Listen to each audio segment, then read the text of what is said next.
माननीय शंकरानंद सर से हमारा आग्रह है कि वो प्लीज इससे पटल पे आए और अपने व्याख्यान से हमारा मार्गदर्शन करें।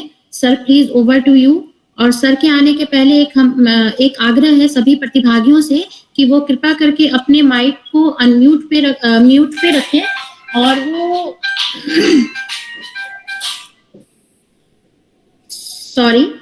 और आप लोग अपने कैमरा और माइक को ऑफ करके रखें ताकि हमारा सत्र जो है अच्छे तरीके से चल सके। सो सर प्लीज, शंकरानंद जी आप हमारा मार्गदर्शन करें। Sir please. प्रणाम भाई। दिल्ली शिक्षक विश्वविद्यालय के आदरणीय कुलगुरु प्रोफेसर धनंजय जी और यहाँ उपस्थित ज्येष्ठ श्रेष्ठ शिक्षक बंधु भगिनी, सभी के चरणों में मेरा कोटि कोटि प्रणाम समर्पित करता हूं। ये विश्वविद्यालय ही अपने आप में बहुत महत्वपूर्ण है। जो समाज के हर क्षेत्र के ऊपर अपना अस्तित्व मात्र से असर डालता है, परिणाम करता है, ऐसा एक अनोखा विश्वविद्यालय दिल्ली सरकार के द्वारा संचालित शिक्षकों के उन्नयन के लिए ही निर्माण हुआ। इस विश्वविद्यालय में इस कार्यक्रम में भाग लेना ये मेरे लिए एक सौभाग्य है। इस अवसर को प्राप्त कराया ऐसे सभी को मैं हृदय की गहराइयों से फिर से एक बार प्रणाम समर्पित करता हूं। प्रणाम। शिक्षकों का उन्नयन के बिना देश का उन्नयन नहीं हो सकता। जिस किसी देश की गुणवत्ता नापने के लिए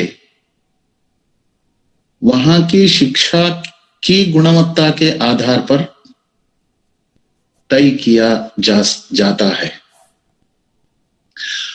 और शिक्षा की गुणवत्ता शिक्षा संस्थान की गुणवत्ता के आधार पर तय किया जाता है। शिक्षा संस्थान की गुणवत्ता शिक्षकों की गुणवत्ता के आधार पर तय किया जाता है। इसीलिए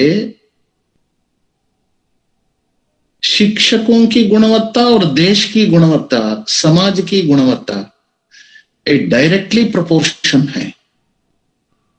किसी एक देश की गुणवत्ता हम नापना है तो सीधा किसी विद्यालय में, किसी महाविद्यालय में एक शिक्षक से बात करिए, उसके आधार पर उस देश की गुणवत्ता और उस गुणवत्ता के रैंकिंग के आधार पर, उस गुणवत्ता के स्तर के आधार पर देश का भविष्य आगे आने वाले दिनों में क्या हो सकता है ये हम तय कर सकते हैं। इतना संबंधित है शिक्षकों की गुणवत्ता और देश का भविष्य। इसीलिए ये केवल नौकरी नहीं है,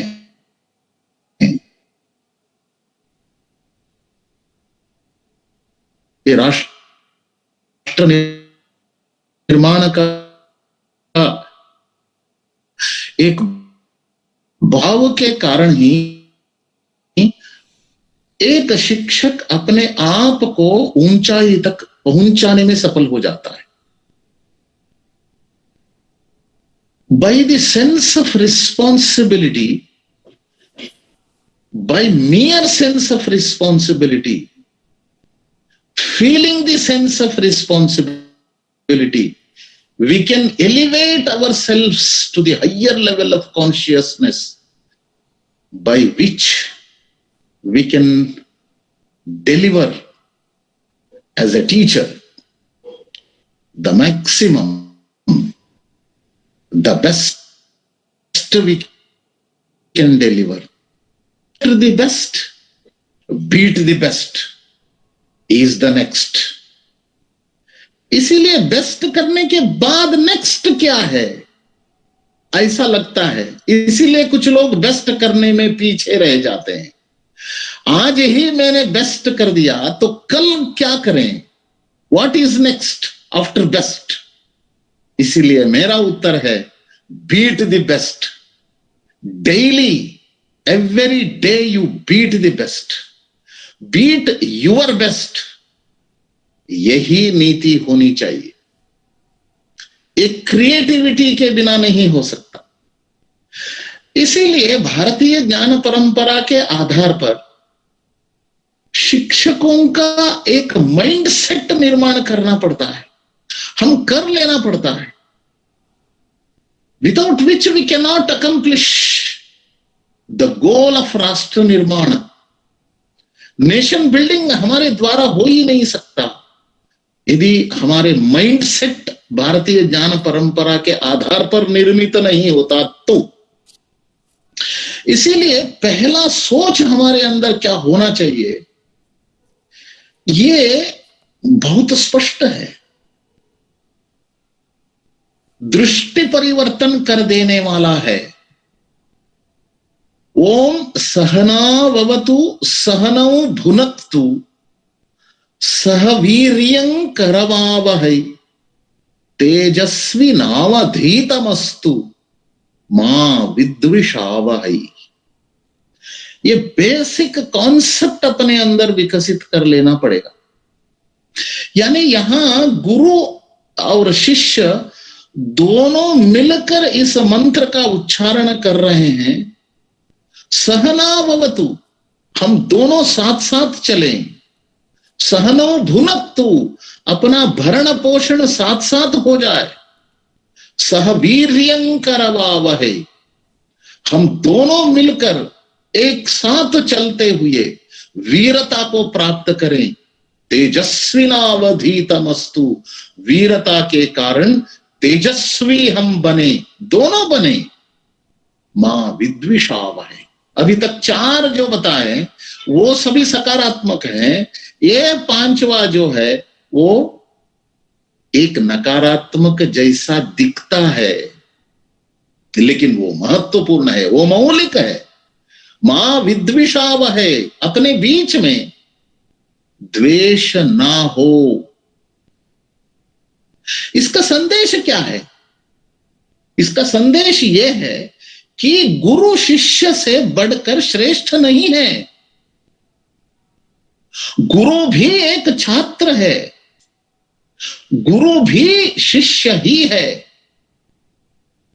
जो व्यक्ति, जो शिक्षक जीवन के हर क्षण हर पल शिष्य बनकर रहने के लिए तत्पर है, यानी हर क्षण हर पल सीखने के लिए तत्पर है, वही गुरु बन सकता है।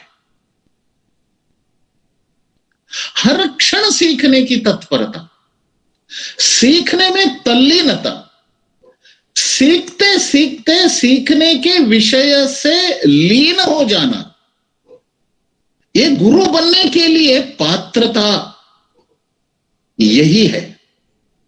और एक अनोखा मौलिक विषय यह है कि गुरु एक व्यवस्था नहीं है, यह एक अवस्था है। इस अवस्था तक पहुंचने के लिए व्यवस्था में प्रवेश करना आसान है, हम सभी व्यवस्था में प्रवेश कर चुके हैं, लेकिन अवस्था में प्रवेश करने के लिए साधना करनी पड़ती है। वो साधना का पहला कदम यह है, मैं शिष्य से बढ़कर श्रेष्ठ नहीं हूं, शिष्य से भी श्रेष्ठ नहीं हूं, हम दोनों श्रेष्ठ हैं। मैं शिष्य से मैं सीख रहा हूं, मैं भी शिष्य हूं, मैं भी छात्र हूं। यह भाव शिक्षकों के अंदर विनम्रता का विकास करती है। विनम्रता आ जाती है। और दूसरा महत्वपूर्ण बात यह है कि शिष्य से यानी छात्रों से सीखने की मानसिकता इसके कारण विकसित हो जाती है।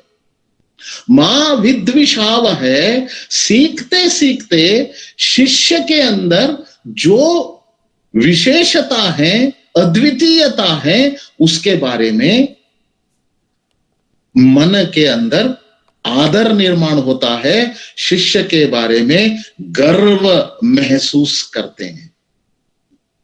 ऐसे होने के कारण शिष्य के साथ स्पर्धा नहीं हो सकती।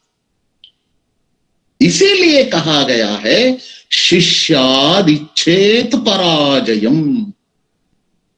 एक शिक्षक का या गुरु की अवस्था तक पहुंचा हुआ एक व्यक्ति का यशस्विता का मापदंड यह है कि शिष्य से ही पराजय स्वीकार करने में ही एक श्रेष्ठता है, एक धन्यता का भाव है। शिष्य से पराजय को स्वीकार करना, शिष्य को अपने से भी बड़ा बना देना। जैसे एक शिल्पकार एक पड़ा हुआ एक पत्थर को स्वीकार करता है, हाथ में ले लेता है, उस पत्थर के अंदर इनके इस गुरु के नजरों में, दृष्टि में उसकी पत्थर के अंदर मूर्ति दिखाई देती है, बाकी लोगों को नहीं दिखाई देता, केवल शिक्षक को दिखाई देता है। तब उन्होंने वहां जो अनावश्यक चीजें हैं, अननेसेसरी जो भी है उस पत्थर में, उसको निकाल देता है छानी से तराशते हुए। तब जो आवश्यक है वो रह जाता है और फिनिशिंग टच भी देता है, छोटी मोटी बातों को भी ठीक कर देता है, बार बार फिर से देखता है और वो काम पूर्ण होने के बाद धन्यता का भाव महसूस करते हुए स्वयं शिल्पकार उस शिल्प को मूर्ति के सामने दंडवत प्रणाम कर देता है। उस पत्थर में प्राण फूंकता है, वो उसको स्वयं भगवान बना देता है, स्वयं को उसके सामने दंडवत प्रणाम करने से शिष्य को बड़ा बना देता है। यही श्रेष्ठ गुरु है। इसीलिए अपने देश में कोई अभी तक सदियों से अपने आप को गुरु के रूप में घोषित नहीं किया है। सीखने में तत्पर रखने के माध्यम से गुरु की अवस्था तक पहुंच जाता है, स्वयं को गुरु के रूप में घोषित नहीं करता, क्योंकि उसके मन में हर क्षण हर पल यही रहता है कि मुझे और सीखना है, और सीखना है। सीख के क्या सीखना है? सीखते सीखते कहां पहुंचना है?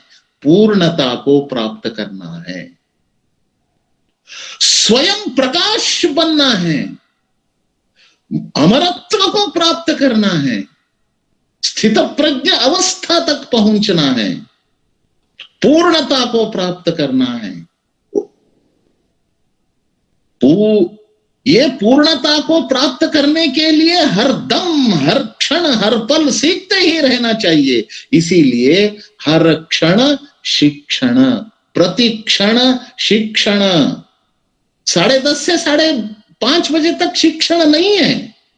क्लासरूम में जितना समय मैं रहता हूं वह उतने समय तक शिक्षण नहीं है। ये यदि हम इसको गंभीरता से लेते हैं तो अहंकार आने की संभावना शून्य हो जाता है। हर व्यक्ति श्रेष्ठ है। Each and every individual is born potential and unique. By using that enormous potential, one has to exhibit, present his uniqueness through his thoughts, through his talks and through his deeds. हर एक व्यक्ति अपने अंदर विद्यमान असीम शक्तियों का उपयोग करते हुए अपनी अद्वितीयता को प्रकट करना चाहिए मन वचन कर्म के माध्यम से। इसीलिए एक शिक्षक फैसिलिटेटर के रूप में काम करना चाहिए, सिखाना नहीं चाहिए। सिखाना आसान है, जो लिखकर आया है उसको वहां बता दिया, चल पड़ा बाहर। किसने क्या सीखा ये लेना देना नहीं होता है, इससे लेना देना कुछ है ही नहीं। इसीलिए अभी classroom teaching is becoming outdated now, because we are delivering not the knowledge but the information. केवल जानकारियों को हम दे रहे हैं, ज्ञान नहीं दे रहे हैं। ज्ञान प्रदान करना एक गुरु का कर्तव्य होता है। अपने अनुभूतियों को ही सामने रखने से ही शिष्य को ज्ञान प्राप्त हो जाता है, उपदेश के भाव से नहीं। फैसिलिटेटर का रोल, फैसिलिटेटर सहायक के रूप में शिक्षक को काम करना है। फैसिलिटेटर का काम उपदेश नहीं है, फैसिलिटेटर का काम सहयोगी के रूप में शिक्षक विद्यार्थी के साथ 24 घंटे उपलब्ध रहते हुए उसको आगे बढ़ाना है, आगे ले जाना है।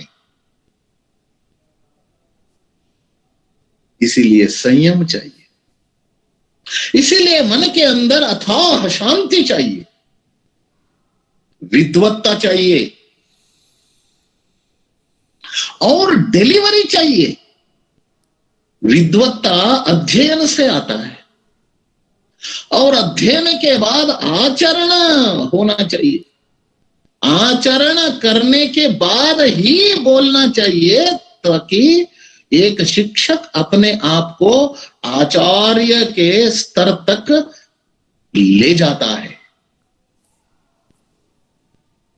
One शिक्षक will elevate himself to the level of Acharya by आचरण। आचरण के बिना यदि वाणी बाहर निकलती है वो तोते के रटने के समान होता है, वो प्रभावी नहीं होता, वो छात्र के ऊपर असर नहीं करता। और तीसरा बहुत महत्वपूर्ण है, अध्ययन आचरण के बाद तीसरा बहुत महत्वपूर्ण है, वो डिलीवरी है, प्रबोधन। अधिगम आधारित प्रबोधन ही अपने आप को लक्ष्य तक पहुंचाता है। Outcome based awareness will lead us to the success and meaningful outcomes. Outcomes should lead us to the meaningful life. इसीलिए अधिगम आधारित प्रबोधन ये बहुत महत्वपूर्ण, ये पेडागोजी है। सहायक के रूप में एक विद्यार्थी के साथ रहते हुए स्वयं को भी विद्यार्थी समझते हुए, मैं श्रेष्ठ हूं, विद्यार्थी कनिष्ठ है, ऐसे न सोचते हुए मैं भी विद्यार्थी हूं, इस विनम्र भाव से फैसिलिटेटर की भूमिका निर्वाह करना बहुत जरूरी होती है।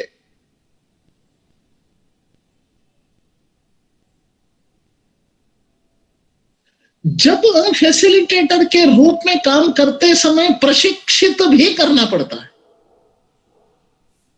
ये सभी करने के लिए छात्रों को प्रशिक्षित करना पड़ता है।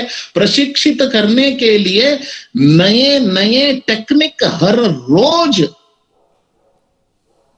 इनोवेट करना पड़ता है। इसीलिए शिक्षक को हर दिन नया दिन है, वो क्रिएटिव रहना अनिवार्य है। शिक्षक यदि क्रिएटिव नहीं होता तो नए टेक्निक्स को वो सृजन नहीं कर सकता। नए टेक्निक, क्यों नए टेक्निक की आवश्यकता है? हर बच्चा अलग अलग है, हर बच्चे की क्षमता अलग अलग है, हर बच्चे की पेस ऑफ लर्निंग अलग अलग है। According to the pace of learning, according to the capacity of learning, pace of learning and velocity of learning, capacity of learning, ये हर बच्चे के अंदर अलग अलग है और हर बच्चे की दृष्टि अलग अलग है, ग्रहण शक्ति अलग है, एकाग्रता शक्ति अलग है, विश्लेषण शक्ति अलग है। ये सभी को ध्यान में रखते हुए एक शिक्षक डिलीवरी के फैसिलिटेटर के रूप में भूमिका निभाते समय टेक्निक्स को विकसित करना पड़ता है। और इतना ये अनोखा है, ये वृत्ति नहीं है, ये जीवन है। Man making is a noble profession. ये नौकरी के रूप में इसको देखना बहुत बड़ा पाप है। भले ही उसके कारण हमको आजीविका के रूप में जीवन निर्वाह के लिए कुछ राशि मिल जाता है, लेकिन ये नौकरी नहीं है। ऐसे टेक्निक्स को हर बच्चे के लिए अलग अलग टेक्निक्स को यदि निर्माण करना है तो अनुसंधान करना बहुत जरूरी होता है। Without research, without creative research, you cannot create new techniques every day। और जो भी टेक्निक्स आप क्रिएट कर रहे हैं इनोवेटिव तरीके से, उसको डॉक्यूमेंट करना भी जरूरी है। महर्षि वेदव्यास जो भी किया वो सभी डॉक्यूमेंट किया, इसीलिए हम आज जीवित हैं भारत के रूप में। भारत को फिर से दुनिया के सामने भारत के रूप में प्रस्तुत करने के लिए हम इसीलिए सक्षम हैं कि महर्षि वेदव्यास जो भी किया वो सभी डॉक्यूमेंट किया। वही ज्ञान परंपरा भारतीय ज्ञान परंपरा के रूप में दुनिया के सामने प्रस्तुत है। इसीलिए अध्ययन, आचरण, अधिगम आधारित प्रबोधन, प्रशिक्षण यानी टेक्निक्स का निर्माण करते हुए छात्र को सीखने के लिए सीखने की प्रक्रिया को, छात्र के सीखने की प्रक्रिया को आसान बनाते हुए उसको आगे ले जाने का प्रयास, ये सभी करने के लिए अनुसंधान, रोज अनुसंधान करना चाहिए। इसीलिए ये सभी करने के लिए शिक्षक को 24 घंटे कम पड़ता है। इसीलिए हम घड़ी के साथ काम नहीं करना चाहिए, घड़ी छोड़ के रहना चाहिए। दो चीजों को बाहर रखना आवश्यक है श्रेष्ठ शिक्षक बनने के लिए। एक है घड़ी, दूसरा है मोबाइल। दोनों से यदि मिरर टाइम और स्क्रीन टाइम बहुत बढ़ रहा है, इसीलिए ये मिरर टाइम और स्क्रीन टाइम को थोड़ा कम करिए। कम करने के कारण हम बच्चों के साथ जुड़ सकते हैं। ऑनलाइन एक विकल्प के रूप में अपने सामने प्रस्तुत है, लेकिन प्रत्यक्ष संवाद, प्रत्यक्ष संबंध वो प्राण का प्रवहन करता है। प्राण शक्ति का प्रवहन से ही छात्र के जीवन के ऊपर हमारा प्राण प्रभाव डालता है। ऑनलाइन से नहीं हो सकता। ऑनलाइन एक इमरजेंसी में उपयोग करने वाला एक छोटा सा विकल्प हो सकता है। मनुष्य निर्माण ऑनलाइन से नहीं हो सकता। मनुष्य निर्माण प्रत्यक्ष मानवीय संबंधों के आधार पर ही विकसित होता है। इसीलिए ये सभी करने के लिए शिक्षा का उद्देश्य यदि हम जानते हैं, तब निश्चित रूप से ये सभी हम कर पाते हैं। शिक्षा का मूल उद्देश्य है नौकरी के लिए शिक्षक छात्रों को सज्ज करना, तैयार करना, ये नहीं है। प्रतिष्ठा प्राप्त करने के लिए शिक्षा प्रदान ये नहीं है उद्देश्य। महत्वपूर्ण बात यह है कि हर एक छात्र मनुष्य का आकार के पशु के रूप में अपने पास आ जाते हैं। मनुष्य के आकार के पशु को हम मनुष्य बनाना है, यही शिक्षा का उद्देश्य है। पशु से मनुष्य बनाते हुए, मनुष्य से देवता बनाते हुए, देवता से भगवान के स्तर तक ले जाने के लिए शिक्षा एक प्रभावी माध्यम है।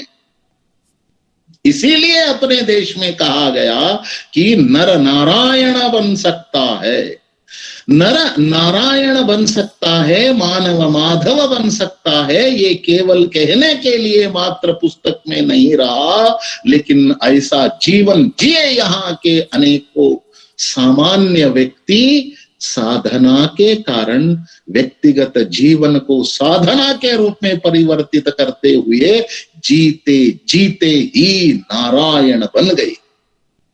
ऐसे अनोखा अनोखा और अनगिनत उदाहरण अपने सामने प्रस्तुत है।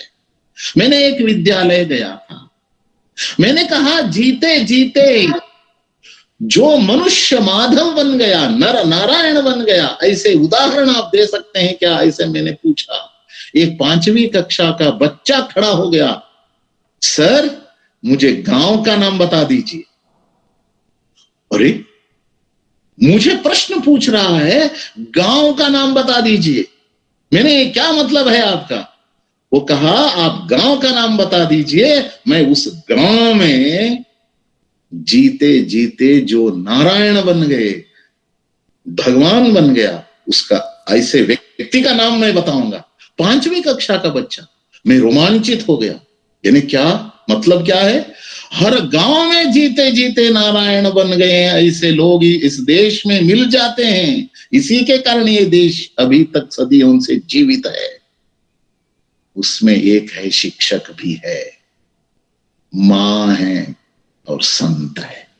जीते जीते नारायण बनने के लिए योग्य 3 व्यक्तियां हैं, जिसके कारण समाज सदियों से टिका हुआ है। घर पर मां पिता और विद्यालय में शिक्षक और संत। आलय यानी परिवार, वहां मां पहली शिक्षक है, दूसरे विद्यालय वहां शिक्षक, तीसरा आलय विद्यालय और देवालय। देवालय में संत सन्यासी। इन तीनों के कारण समाज विश्वगुरु बनने के लिए तैयार हो गया। विश्वगुरु इन तीनों के कारण बन सकता है। इसीलिए शिक्षक का उद्देश्य मनुष्य बनाने का है। केवल सोचने से मनुष्य बनाने में हम सफल नहीं हो सकते। इसके लिए बहुत महत्वपूर्ण काम हमको ये करना है कि श्रेष्ठ पाठ्यक्रम निर्माण करने की कुशलता को हम सीख लेना है। मैं बहुत सारे शिक्षकों से पूछता हूं, do you know the difference between curriculum, syllabus and content? Curriculum, syllabus और कंटेंट के बीच का अंतर मालूम है क्या? ऐसे मैं पूछता हूं देश भर में प्रवास करते समय। बहुत बहुत कम लोगों को इसके इन तीनों के बीच का अंतर मालूम है। ऐसा नहीं होना चाहिए। इन तीनों के बीच का अंतर समझते हुए एक श्रेष्ठ पाठ्यक्रम निर्माण करने की कुशलता और ज्ञान, how to design the curriculum, ये भी एक बहुत बड़ी शिक्षा है। क्योंकि पाठ्यक्रम के माध्यम से ही हम एक छात्र को प्रेरित कर सकते हैं। उसके साथ साथ शिक्षा प्रविधि भी है। यानी शिक्षा प्रविधि यानी फैसिलिटेटर के रूप में एक शिक्षक काम करने की जो प्रक्रिया है, वही शिक्षण विधि है, जिसके कारण छात्र के अंदर छिपा हुआ ज्ञान को हम बाहर मनोवचन कर्म के माध्यम से निकाल सकते हैं, बाहर निकालना। और परीक्षण और अंतरीक्षण,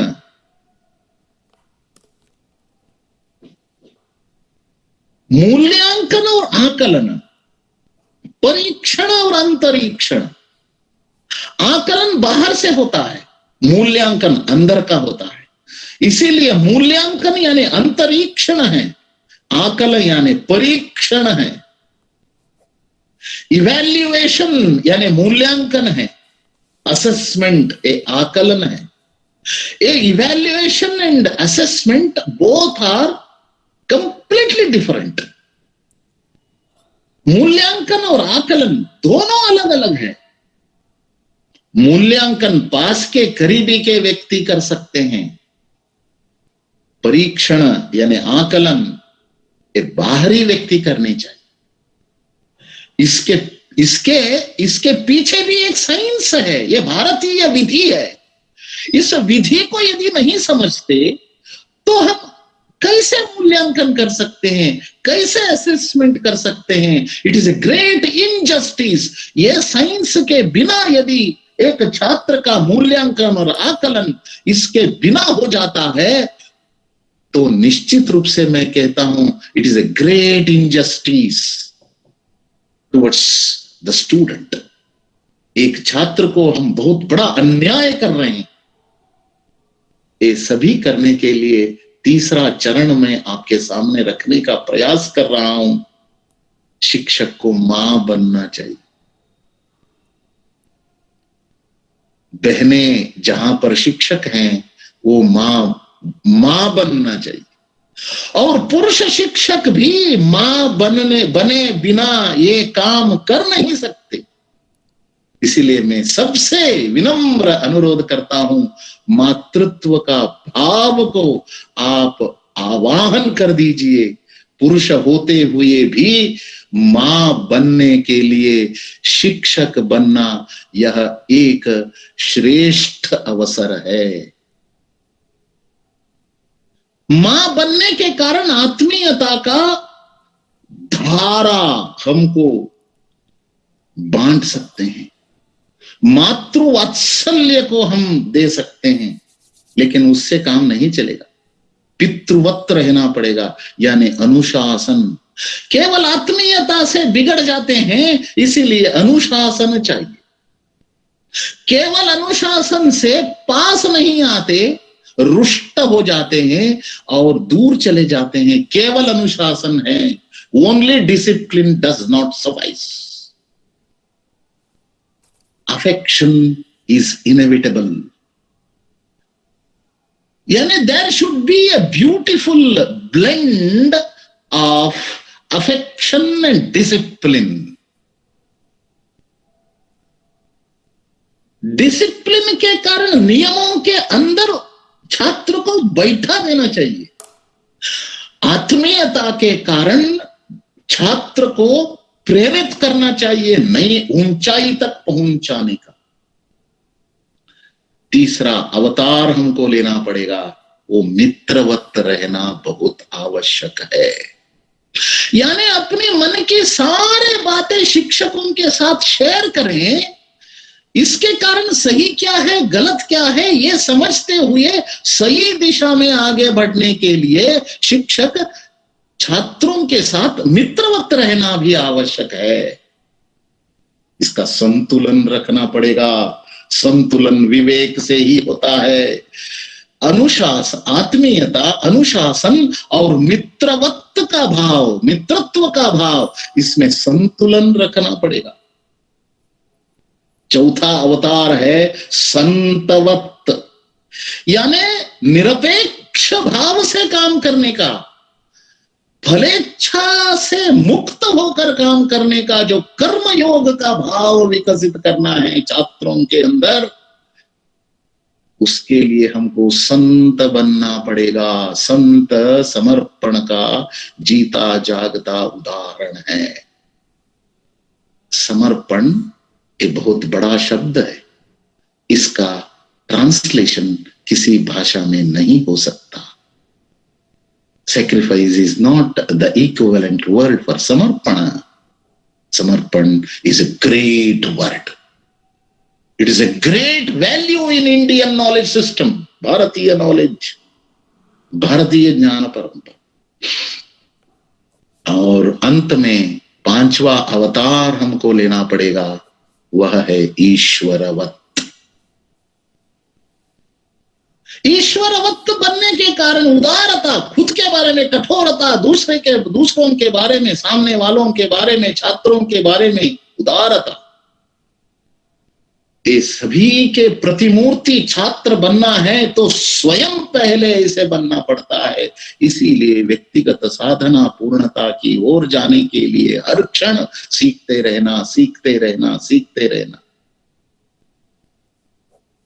इसके कारण ही शिक्षक ये 5 अवतार ले सकते हैं। ये 5 अवतार के माध्यम से ही वो छात्र को जीते जीते श्रेष्ठ बनाने के लिए उद्युक्त बन सकता है। इसीलिए शिक्षक के साथ इदम इत्थम 10 बार नो फर्दर इति और मिति का संबंध रखना पड़ता है। यानी गुरु के साथ शिष्य का संबंध, शिष्य के साथ शिक्षक के साथ छात्र का संबंध, शिक्षक और छात्र के बीच का संबंध, और छात्र छात्र के बीच का संबंध इसी के ऊपर अवलंबित होता है। शिक्षक और छात्र के बीच का संबंध छात्र छात्र के बीच का संबंध को तय करता है। ये जब तक पवित्र नहीं होता, ये यदि प्रदूषित हो जाता है, पूरा शिक्षा संस्थान का इकोसिस्टम खत्म हो जाता है। इसीलिए हमको ये गुरु शिष्य, शिक्षक छात्र का संबंध को पवित्र रखना बहुत जरूरी है। संबंध तब पवित्र रख सकते हैं जब हम देखने की नजरियों को पवित्र कर लेते हैं। देखने की नजरिया जब प्रदूषित हो जाती है, तब संबंध पवित्र रख नहीं पाएंगे। इसीलिए मनुष्य मनुष्य को देखने की दृष्टि भी शिक्षकों के द्वारा ही समाज में फैलाना चाहिए। इसीलिए शिक्षक एक समाज सुधारक है। केवल एक कक्षा के छात्रों को पढ़ाने वाला शिक्षक नहीं है, वो नौकर नहीं है, वो समाज सुधारक है, वो राष्ट्र निर्मापक है।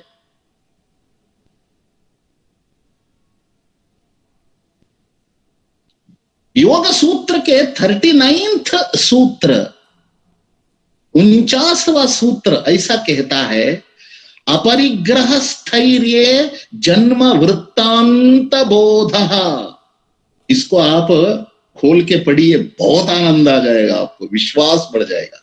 श्रेष्ठ शिक्षक बनने के लिए इस सूत्र में सागर के समान ज्ञान को एक 1/4 सूची में उन्होंने, पतंजलि ने इसको समावेश किया है। यानी अपरिग्रह का पालन से एकाग्रता बढ़ती है और एक व्यक्ति को अपने पूर्व जन्म का स्मरण हो जाता है।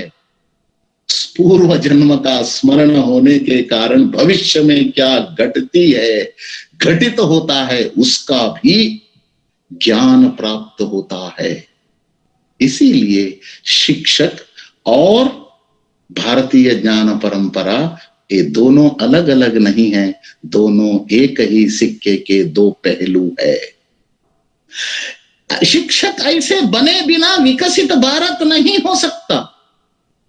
विकसित भारत होने के लिए भारत आर्थिक रूप से संपन्न होना पड़ता है। उस संपन्नता से आधार संस्कार होना चाहिए, मूल्य होना चाहिए। संस्कार के आधार के बिना संपन्नता टिकती नहीं है। सस्टेनेबल इकोनॉमी के रूप में भारत पहले सहस्रमान में 1000 वर्ष तक रहा। इसका कारण था संस्कार। एंगस मेडिसन का पुस्तक कृपया पढ़िए, वर्ल्ड इकोनॉमिकल हिस्ट्री 1000 वर्ष तक भारत 1 वर्ष नहीं, 2 वर्ष नहीं, 10 वर्ष नहीं, 100 वर्ष नहीं, 200 वर्ष नहीं, 1000 वर्ष तक दुनिया में अर्थशक्ति के रूप में खड़ा रहा। सस्टेनेबल इकोनॉमी का जीता जागता उदाहरण भारत 1000 वर्ष तक रहा। इसका आधार था संस्कार। एक चाणक्य श्रेष्ठ शिक्षक बनते हुए भारत का चित्र बदल डाला। स्वर्णिम युग का निर्माण उन्होंने किया। राजा से लेकर सामान्य व्यक्ति तक एक नया जीवन की व्यवस्थाओं का निर्माण किया, व्यवस्था परिवर्तन किया। मुझे 100% विश्वास है, सारे शिक्षक यदि तय करते हैं तो ये भारत विकसित भारत बनेगा ही। इसके कारण राष्ट्रीय शिक्षा नीति, इसका अध्ययन ये अनिवार्य होता है। इसीलिए मैं आप सभी के चरणों में विनम्रता से निवेदन करता हूं, 66 पृष्ठों का अंग्रेजी और 108 पृष्ठों का हिंदी वर्षन राष्ट्रीय शिक्षा नीति 2020 का हम पढ़ें। वो हमारे लिए गीता का समान है। उसका अध्ययन करें, उसका आत्मसात करें, उसके बारे में डिस्कशन करें, उसके बारे में इंटरैक्शन करें, तब जाकर हम इंटरप्रिटेशन करने में सक्षम बन जाते हैं। नहीं तो रॉन्ग इंटरप्रिटेशन से रॉन्ग इम्प्लीकेशन होता है। इसके कारण इम्प्लीमेंटेशन नहीं हो सकता। इसीलिए शिक्षक ये सर्वोपरि है। शिक्षक भगवान है। शिक्षक प्रधानमंत्री राष्ट्रपति से भी बड़ा है। गुरु राजा से बड़ा ही होता है। इस अवस्था तक पहुंचने के लिए हम सभी साधना करें। इतनी ही विनम्र प्रार्थना आप सभी के चरणों में करते हुए मेरी वाणी को विराम देता हूं। मैंने जो विषय रखा उसमें जो आपको योग्य लगता है उसी को आप स्वीकार करिए, बाकी सब छोड़ दीजिए। जो योग्य लगता है उसी को स्वीकार करना। हम क्षीर न्याय के समान जो योग्य लगता है उसी को आप स्वीकार करिए, बाकी यही छोड़ के चले जाइए।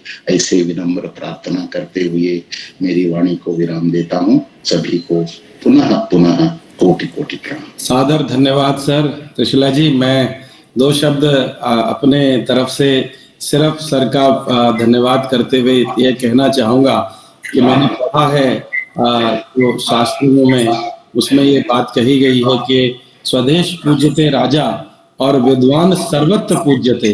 कि राजा की पूजा तो सिर्फ उसके अपने राष्ट्र और अपने राज्य में होती है, पर विद्वान की पूजा तो पूरे देश में, पूरे विदेश और पूरे संसार में होती है। तो आप जैसा इतना विद्वत व्यक्ति जो देश में ही नहीं विदेशों में भी भारतीय ज्ञान परंपरा की शलाखा और पताका को फैला रहा है, तो हम सर बहुत ही अभिभूत हैं।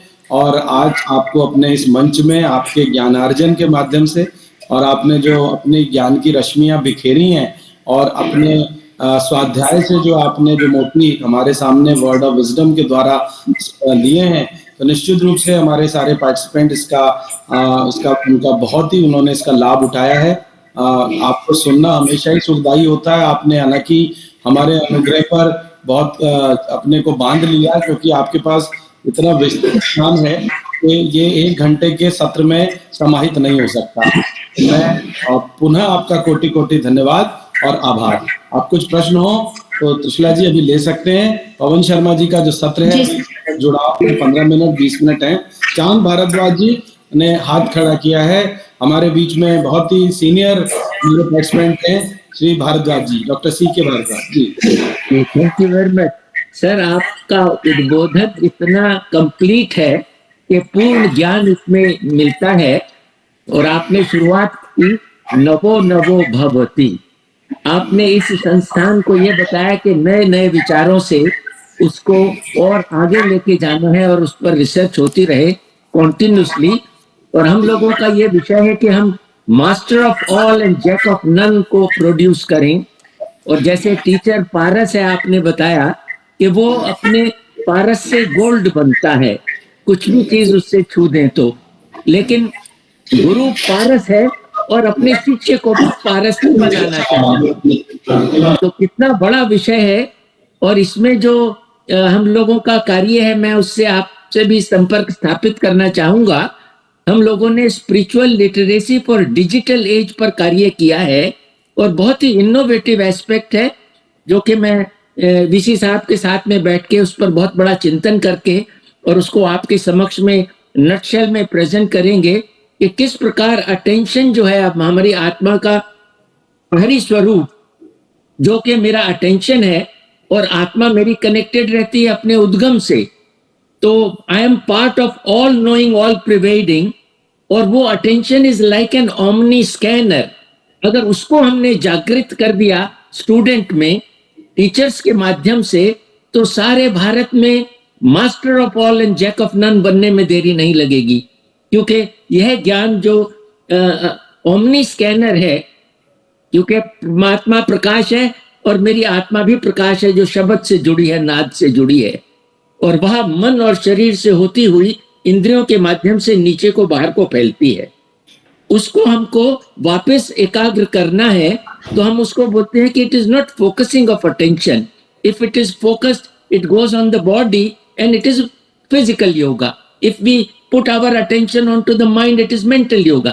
If we withdraw it to its location behind the eyes, where two optical nerves meet together, that is what is withdrawal of attention, which really connects us to the absolute. And if we can help it to the students, how to regain that meditation part, maybe for a short while, which will open up floodgates of knowledge. Even Nalanda and all other universities, all those books which were burnt there, can be rebuilt by putting these students into that phase, so that, क्योंकि सभी तो ज्ञान उतरा है. Now once the whole knowledge descends on us, it will be something wonderful. With this organization we will be able to work. Thank you very much. Thanks a lot. You have opened up our eyes. Thank you so much चांद sir. कोई और प्रतिभागी अगर अपना कुछ प्रश्न सवाल पूछना चाहते हैं तो वो अभी सर से. सर अगर आपका समय हमें इजाजत दे तो हम एक प्रश्न और ले लें. सर आप शायद म्यूट पे हैं. ले सकते हैं एक प्रश्न. जी सर. कोई और अगर जी. मैं रुपिंदर गर्ग बोलना चाहूँगा जी. मैं तो सर की बात मेरे को बहुत टच की, वाली इंटरनेट वाली, कि जो एक्चुअल वाला है उसको अगर एक और एग्जांपल मैंने लिखी भी थी कि जैसे हम कोई चीज कोई जगह हम देख लेते हैं या किसी पर्सन को ऑनलाइन देख लें, उसमें देखने में और एक्चुअल जो हम उस प्लेस को देखेंगे उसका जो एक्सपीरियंस है उसमें बहुत ज्यादा डिफरेंस है. ये अगर हम उसको समझाना चाहें कि ऑनलाइन हम ऐसे तो फिर हर चीज ऑनलाइन जा सकते हैं, हमें घूमने की जरूरत भी ना पड़े कहीं और हमें कुछ देखने की जरूरत भी ना पड़े. जैसे हम कहते हैं कि बाहर जाओ, ही कहीं बाहर जाना है, घूमने जाना है, तो ऑनलाइन देख लो और तकलीफ भी नहीं होगी आपको, ना सर्दी लगेगी ना गर्मी लगेगी, आराम से देख सकते हो कोई भी जगह बैठे बैठे. तो ये वाली बात सर की बहुत टच की, और इसको एज एग्जांपल अगर समझाना चाहें बच्चों को तो ये हम दे सकते हैं कि अगर आपको कह दिया जाए कि आपको चलो स्कूल तो चलो उनको अच्छा लगता है कि हमें थोड़े से जाना नहीं पड़ेगा, लेकिन कह दे कि आपको घूमने भी नहीं आना कहीं, मूवी भी आप ऑनलाइन देख लो. परिचय भी देते सबको कि आप कहाँ पढ़ाते हैं और क्या प्रयोग. मेरा नाम रुपिंदर गर्ग है और मैं दिल्ली में टीचर हूँ, दिल्ली गवर्नमेंट में, और फिलहाल उसी में एक मेंटोर टीचर प्रोग्राम में हम काम कर रहे हैं. अलग अलग ट्रेनिंग्स अटेंड करके उसको स्कूल तक पहुंचाते हैं. 4-5 स्कूल हमारे. बहुत अच्छा काम कर रहे हैं रुपिंदर. बहुत अच्छा. सर मैं यहाँ रुक नहीं पा रहा हूँ एक बात कहने के लिए, जो आपने कही कि ज्ञान जो है वो आंखों से डिलीवर होता है और आंखों से ही रिसीव होता है.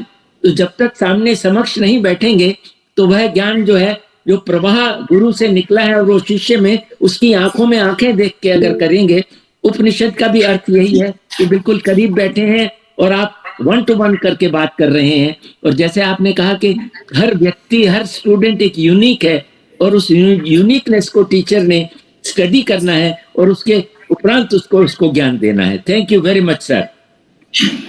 सर रेनू जी ने भी अपना हैंड रेज किया है, हम क्या ले सकते हैं उनका प्रश्न? अभी ये अंतिम प्रश्न है सर. ठीक है तय सर. करने का. मुझे अंतिम सवाल पूछना है. नमस्कार रेनू जी प्लीज. जी. माइक ऑन करें ना, कैमरा भी अगर करें तो ठीक. नहीं तो पूछे आप सवाल। कैमरा, हाँ, नहीं तो परिचय करके दीजिए। परिचय करके अपना रेणु जी और अपना सवाल पूछे सर से, प्रश्न पूछे। रेणु जी मुझे लगता है वो कहीं कुछ टेक्निकल प्रॉब्लम से वो शायद लेफ्ट हो गई है मीटिंग से, तो सर से उनका लगता है उससे टच हो गया। जी सर, आपका बहुत बहुत आभार कि आप हमारे बीच में आए और आपने इतनी अच्छी अच्छी ज्ञान की बातें सर आपने हमसे साझा किया। आपने एक गुरु के जो क्वालिटीज होनी चाहिए, अध्ययन, आचरण, प्रबोधन और अनुसंधान, इन सारी चीजों को बड़े ही अच्छे तरीके से, सुंदर तरीके से सर आपने बताया। अधिगम आधारित प्रबोधन का होना किस तरीके से आवश्यक होता है, इसके बारे में भी सर आपने बताया और बहुत सारी चीजों के बारे में हमें जानकारी दी सर। मैं अपनी सहयोगी श्वेता जी को यहाँ आमंत्रित करूंगी कि वह औपचारिक रूप से आपका धन्यवाद ज्ञापन दें। So Shweta ma'am, over to you. मैं आदरणीय शंकराचार्य जी का दिल्ली टीचर्स यूनिवर्सिटी की तरफ से बहुत बहुत धन्यवाद करती हूँ, जिन्होंने हमारा ज्ञानवर्धन किया, शिक्षकों के आचरण के बारे में बताया। A teacher is a facilitator जो संयम से अपना कार्य करता रहे। सर ने बताया कि शिक्षक की विजय उसमें है जब वह अपने शिष्य से ही पराजित हो जाए। थैंक यू सर, ये सब बताने और समझाने के लिए। शिक्षक आचार्य अपने आचरण से ही बनता है। यहाँ पर मैं अपने गुरु की एक लाइन ऐड करना चाहूँगी। वो हमेशा कहते थे, हमारा आचरण ही हमारा प्रमाण है। तो यहाँ मुझे उनकी वो बात याद आती है बिल्कुल। सर ने शिक्षा के मूल्य उद्देश्यों पर चर्चा करते हुए श्रेष्ठ पाठ्यक्रम की कुशलता और ज्ञान की आवश्यकता बताई। शिक्षक के पंच अवतार की बात कही सर ने, जहाँ शिक्षक को एक अनुशासन प्रिय माँ होना चाहिए, स्नेही के साथ साथ मित्र तत्व, समर्पण, ईश्वरवत्त की बात कही। मैं सर को कोटि कोटि धन्यवाद करती हूँ। सर ने हमारा इतना ज्ञानवर्धन किया। Thank you sir, thank you so much. बहुत बहुत धन्यवाद सर आपका कि आप हमारे बीच आए और आपने बड़ी अच्छी अच्छी सुंदर सुंदर बातें हम लोगों को बताई। और ये मैं पूर्ण विश्वास के साथ कहती हूँ कि आपकी कही गई बातों को जरूर हम अपने शिक्षण में अपनाने का प्रयास करेंगे और किस तरीके से आत्मीयता और अनुशासन दोनों को साथ लेकर चलने की और मित्रवत भाव जो है अपने विद्यार्थियों के साथ लाने का जरूर हम अपने जीवन में प्रयास करेंगे सर। तो आपका बहुत बहुत धन्यवाद, आभार सर हमारे साथ जुड़ने के लिए। नमस्ते। नमस्ते।